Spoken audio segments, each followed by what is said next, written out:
Now, for those unfamiliar with the character, Mephisto is one of Marvel's most powerful and manipulative supernatural villains. He's often compared to the devil, no shocker there as he looks like the devil. But Mephisto is an extra dimensional demon who rules over his own hell like realm and thrives on making deals, corrupting souls, and manipulating heroes and villains alike. Throughout Marvel Comics history, he's been a major adversary to characters such as Spider Man, Ghost Rider, Doctor Strange, Silver Surfer, and even the Avengers. This is the Marvel Legends series, Mephisto. The action figure comes packed in a windowless box. This is a made-to-order release by Hasbro, very similar to their Dragon Man release. This has been their resolution to HasLab ever since Giant Man released, and they haven't made a HasLab since, but this is a very similar release to that, where it's kind of only available on Hasbro Pulse, not in store shelves or anywhere else. So your only chance of obtaining this figure is through HasbroPulse.com if you pre-ordered him during the pre-order window, which was about a year ago now. Now, that's not to say that it may not become available again, as we've seen this happen in the past with Dragon Man and Giant Man. So if you missed out, there's still hope. Now, this box stands about 11.5 inches tall and about 12 inches wide. It's a pretty big box. He comes with accessories. This is why the size of the box is what it is. And he comes with a big throne, which also contributes to the size of the box.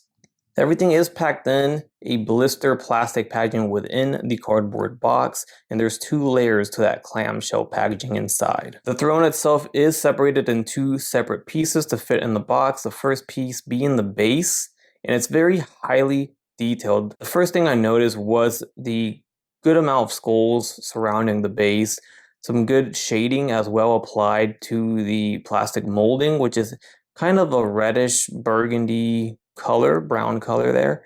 Very flesh-like as well. The second half of the throne contains a horned skull, giant horned skull sculpted on the back of the throne, making it the back of the chair essentially. This piece is probably the highlight of the throne, and a lot of care and detail went into this piece or this part of the throne as it's sculpted to almost perfection here. It looks really, really good. I love the way this looks. The texture on it looks also very well done. The paint, the shading, the eye sockets, the teeth are very detailed. There's a nice big little crack over the top of the skull there that makes it even more realistic and gruesome, right? If this is any particular character within Marvel, let me know, but I can't recall if this is any specific character or if it's just some generic horror soul here that became Mephisto's throne here. The base of the throne has some skulls here that are very slightly different. They're not all the same. There are actually a few details that differentiate them from others. Like some of them are missing the bottom jaw, some of them have the full jaw. There's even one with some horns on it. On the other side of it, we have one that has a few centipedes crawling through it, and those are painted and detailed very well. So a lot of cool different things going on with each specific skull, given its own unique character to it, and possibly they are representing some specific characters from the Marvel Universe. Combining the 2 pieces of the throne together is actually fairly easy, doesn't take much force at all. There's only 2 pegs that are connected to the bottom base of the throne. Once you connect those 2 and combine it, it looks good. It's a solid piece. There is a little seam line through it because that is the separation of the 2 pieces. The main part of that seam line is going to get covered by Mephisto when he is going to sit down on that throne. But for the most part, a lot of possibilities with this in terms of photography. So I'm looking forward to whatever photography comes of this particular piece and this particular release of Mephisto, especially within the articulated comic book art community. One thing you'll notice is Mephisto is a tall figure, so he does stand larger than 6 inches. To the top of his hair, he stands about 8 inches tall. If you don't count the hair, he's around the 7-inch mark. He does come packed in, bare bones, without any accessories applied to him. No cape and no soft goods. He does have the plastic goods on, so you do have the option of swapping between soft goods and plastic goods. And this is, of course, helpful and useful for when you apply him to the throne, because you want him sitting on the throne just without any hindrance, then you're going to want to use the soft goods for those displays. Mephisto is a totally pinless body mold, and as far as I'm concerned, he is a brand new mold, as I am not aware of this body mold being used previously, but you can correct me if I am wrong down below. Now, it may be hard to tell, but the body mold actually does have some paint application airsprayed on the torso, the abdomen area has it, the chest, the shoulders, biceps, I can see it on the thighs as well. So they did apply kind of like a little reddish orange spray on top of the figure to give it some more detail. As far as the plastic garments go, they are just a plastic mold. I don't see any paint apps or shading on those. Good texturing on them for the most part. And I think the boots might have some shading on there, as I can see some brown spray on the boot area. It's also worth noting that his hands do have paint apps applied to the fingernails on each of his hand accessories.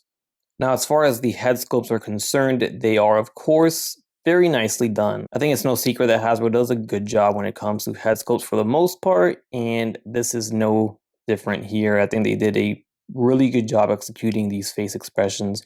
These are the only two head sculpts that come with Mephisto. I do like them. However, a third head sculpt with a closed mouth would have been nice as well, just to get just a different variation where these two are open mouth and the other one could be closed mouth, and we could have just that third option. Now we do get another skull. This is a loose skull, so you could have this as an accessory, place it in his hands, or place it wherever you want on the throne itself. Now these are his alternate hands. He only has one extra set, not counting the set on his body mold out of the box, right? So in total, we have two pairs of hands. These are his alternate hands, and they're just grabbing hands to grab his accessories, like his sword, which we're going to take a look at in a second. This means the only hands he comes with are open hands. The ones on the left side here are the hands that come on the figure out of the box. You can see they are more of a open hand to pose with the skull in his hand or whatnot. So my only gripe will be that, hey, I like to get a pair of fists, just a little bit more variety in terms of if I'm going to get an open hand, give me some closed hands as well, not just all closed or not just all open. He comes with quite the lengthy sword here. His sword accessory is about 6.5 inches long, just under 7 inches. So very big sword. It's painted very nice. I like the gold metallic shimmery paint that they applied to the hilt here, as well as the grip has this nice texture to the sculpted grip that is on the sword itself. The blade is not metallic at all, but they did use like this silverish plastic. I do wish it was more of an actual silver for a actual sword blade. Now, a highlight of this release is definitely the soft goods that we can apply to the figure so that he could be displayed, of course, sitting down on a throne without any hindrance. So he does come with soft goods cape and a soft goods waist piece. His cape has a plastic collar and peg, so you could peg it to the back of the figure, but the cape itself draping over the back is going to be your soft goods, and there is some texture applied to the inner side of the cape. The back outer side does not have that same texture. It's just on the inside there. You could kind of see it shimmering there in the light. As for his little waistcloth here, it does have that same texturing effect, but this time on the outside rather than the inside. The inside is actually blank, while the outside has that little texture as well. Now, in regard to his plastic cape accessory, this came out very, very nice. I love the plastic look because it's got so much more detail, texture, paint apps too. The bottom of the cape is torn up. So is the soft goods one, but this tear here just looks a little bit better because of that black paint spray on the bottom there. And there is texture on the inside and outside of the cape. You just separate them at the waist. There is a peg there, and take out your accessories, apply the other accessories, and put them back together. Pretty simple. Now, his head sits on the same ball joint barbell peg that we have come to know with Marvel Legends. However, it does not allow him to look up too much. I mean, really, there is no range there when it comes to looking up. Looking down, I don't know. Kind of the same thing. I mean, he's got a slight look down angle there, but it's not all the way down. You can use the torso to crunch him down further, but then he's just, you know, obviously he's the whole torso. You're gonna have to use the torso to assist him to look down on somebody that's shorter than him. His head does rotate to the side, left and right. There is a slight head tilt as well. When it comes to the shoulders, good range here, and this is with the soft goods on as well. In and out on the arms, there is a butterfly joint for both arms as well, so you can extend the arms out as well as in, along with the bicep swivel. There is a double jointed pinless elbow that bends all the way, I mean, all the way you need him to bend, basically. As for the wrist, there's a swivel and a hinge at the wrist. There's a diaphragm joint at the torso. Now, going back to the waist here, there is no waist swivel, which is kind of insane. But this is because of that peg that is there to separate the torso from the bottom, so you could change out the soft goods to the plastic mold. This now does not allow him to swivel his waist at all. So again, I don't know how I feel about that. I feel like they could have come up with a system that allowed him to change out and also still swivel his waist. Now for the legs will kick forward quite a bit. They go in and out about this far. There is a nice thigh swivel. Double jointed pinless knees at the leg. There is a bootcut shin swivel, as well as a ankle hinge and an ankle rocker at the foot. Now sitting him on the throne completes the display, completes the whole piece here, and it looks great. It looks really good. Take a few minutes to really fine tune the posing to get him to look naturally on the throne, and you'll get him looking pretty decent. I think I did okay here. It took me about 10 minutes, but I try to get him sitting down a little bit naturally, and his articulation on the figure allows him to do so. You know, he's a Marvel legend. He's got all the articulation points that you would need to get him to sit down like this, and I think they did a good job here. It looks great. The soft goods is a great accessory to allow him to sit down, and I'd much rather have that than a molded cape. I've seen like McFarlane do that, where they kind of mold the draping cape on the throne, and it's a plastic mold. In this scenario, you don't have to do that. You could just swap him with some soft goods and he'll look pretty good.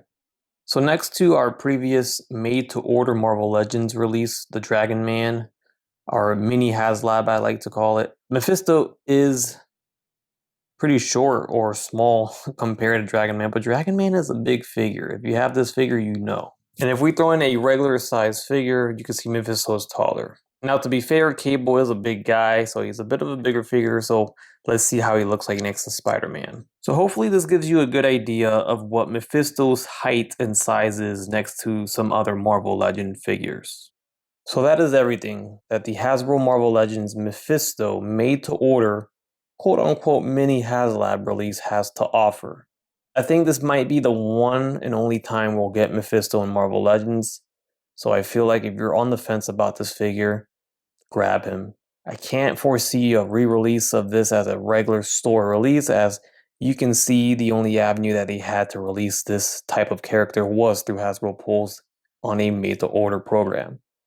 With that being said, could be limited, it could be a rare item, I don't know. I can't see it being re-released unless they just keep making more and putting more on the site, which could happen. It took this long to get this character, and it might take just as long to get him again, so I say this is your chance to grab him if you really want a Mephisto in your collection. I hope this video helped you out in deciding on whether or not you want the figure. I hope it helped showing you everything it has to offer, and I hope you enjoyed it. Thank you so much for watching. Stay tuned for more, and I'll catch you guys on the next one. Bye.